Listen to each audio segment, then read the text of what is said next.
Rečeno mi je da je najbolji način da zaštitim svoju djecu taj da javno govorim o tome. Ja se ne bojim, ja se samo Boga bojim. Vi mene prekidate, niste u stanju niti razgovarati. Pa ne, ja vas ne želim slušati. Onda me nemojte slušati i tamo možete izaći iz studija. Pa evo, upravo idem. Doviđenja.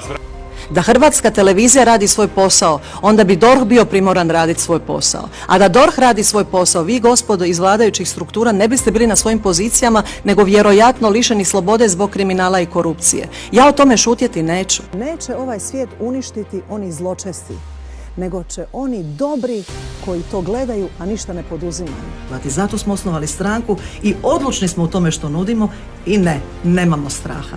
Jer znamo da je taj cilj ispravan, a ako je cilj ispravan, korespondira sa velikom većinom hrvatskih građana, a osoba koja predvodi političku opciju, koja zagovara taj cilj, je lojalna toj ideji, onda je to zajamčen uspjeh.